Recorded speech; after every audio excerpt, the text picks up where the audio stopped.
अस्सलाम वालेकुम। हम फ्रीलांसिंग की बात कर रहे थे, उसी को आगे बढ़ाते हैं। फ्रीलांसिंग का करियर एक बहुत मुश्किल करियर है।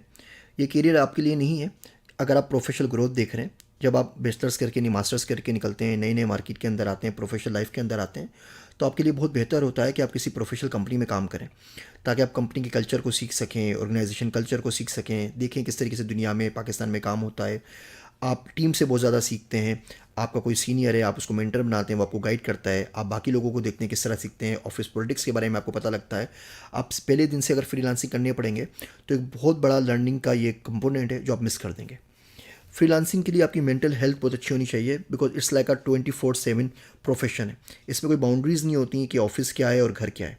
अगर आप बैलेंस लाइफ के ऊपर बात करना चाहते हैं, आप चाहते हैं कि आपकी प्रोफेशनल लाइफ और फैमिली लाइफ अलग अलग रहे, आप घर पे आके बीवी बच्चों को, फैमिली को टाइम दे सकें, अपने आप को टाइम दे सकें और ऑफिस में ऑफिस का काम कर सकें, तो फ्रीलांसिंग करियर आपके लिए नहीं है। बिकॉज इसके अंदर आपका घर ही आपका ऑफिस होता है, ऑफिस ही आपका घर होता है, और आप 24/7 बेसिकली उठे हुए काम कर रहे होते हैं। क्लाइंट अगर किसी बाहर मुल्क के अंदर है, फॉरेन कंट्री के अंदर है, मिसाल के तौर पर अभी कोर्स में आप लोगों को AI का पढ़ा रहा हूँ, आप लोग पाकिस्तान के अंदर हैं, मैं न्यूयॉर्क के अंदर हूँ, तो टाइम डिफरेंस है, तो 24/7 आपके पास चल रहा होता है। अगर आपको हेल्थ केयर बेनिफिट्स चाहिए तो भी फ्रीलांसिंग कैरियर आपके लिए नहीं है। मैं फ्रीलांसिंग कर रहा हूँ पिछले 3-4 साल से। सिर्फ और सिर्फ एक आम जो इंश्योरेंस आती है यहाँ पर, अगर मैं अपनी फैमिली की लेता हूँ, वो तकरीबन $30,000 की आती है। और मैं सिल्वर लेवल की बात कर रहा हूँ, मैं गोल्ड प्लाटिनम लेवल की बात नहीं कर रहा। $6,000 तकरीबन कोपे होती है, तो $36,000 तो सिर्फ आपके हेल्थ इंश्योरेंस पे चले जाते हैं। बजाय इसकी अगर मैं फुल टाइम कहीं पे जॉब करूँ तो तमाम की तमाम इंश्योरेंस गोल्ड या प्लाटिनम लेवल पे मेरे लिए कवर होगी।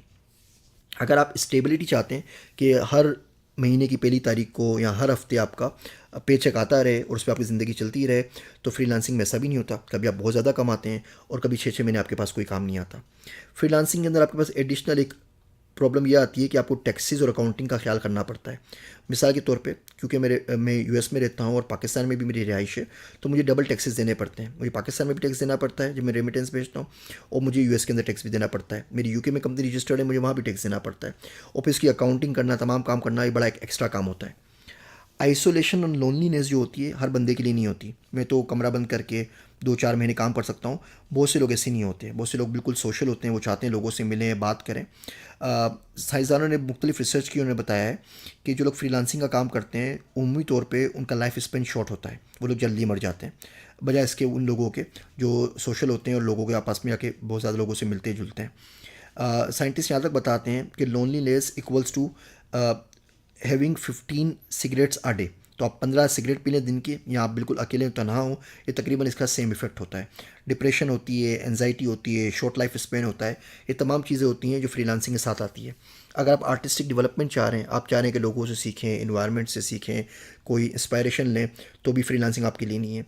अगर आप पर्टिकुलर रिदम के कायल हैं कि जी सुबह उठना है, ये वाला काम करना है, शाम को सो जाना है, बीच में ये काम करना है, तो फ्रीलांसिंग में ये भी बहुत मुश्किल हो जाता है। फ्रीलांसर्स के लिए बहुत ज़्यादा ज़रूरी है कि आप सेल्फ ऑर्गेनाइज्ड हो, और सेल्फ ऑर्गेनाइजेशन अभी हम स्वाम इंटेलिजेंस, एनिमल इंटेलिजेंस के लेक्चर्स में तफसील से पढ़ेंगे भी। अगर आप लेकिन सेल्फ ऑर्गेनाइज नहीं है, अगर आप डिसिप्लिन नहीं है बहुत ज़्यादा, तो ये भी प्रोफेशन आपके लिए नहीं है। इसमें बहुत ज़्यादा रिस्क और अनसर्टेनिटी होती है। आपको बहुत अच्छी कम्युनिकेशंस आनी चाहिए, बिकॉज आपको सेल्स पिच भी करनी होती है। आपको बहुत सारे हेड्स वेयर करने पड़ते हैं। इसमें आप खुद ही सेल्स एजेंट होते हैं, आप खुद ही प्रोडक्ट बनाते हैं, खुद ही अकाउंटिंग करते हैं, खुद ही टैक्सेशन करते हैं, खुद ही प्रोडक्ट मैनेजर होते हैं। सारे के सारे काम आपने खुद करने होते हैं। अगर सारे के सारे काम आप नहीं कर सकते तो फ्रीलांसिंग का जो करियर है वो आपके लिए नहीं है।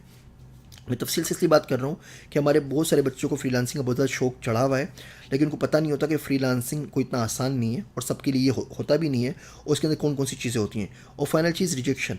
आप बेहतरीन काम करते हैं, सब कुछ करके जमा करवाते हैं, अपनी पूरी एफर्ट्स करते हैं, you give 100% of your self, और क्लाइंट रिजेक्ट कर देता है और आपको एक पेनी भी नहीं मिलती।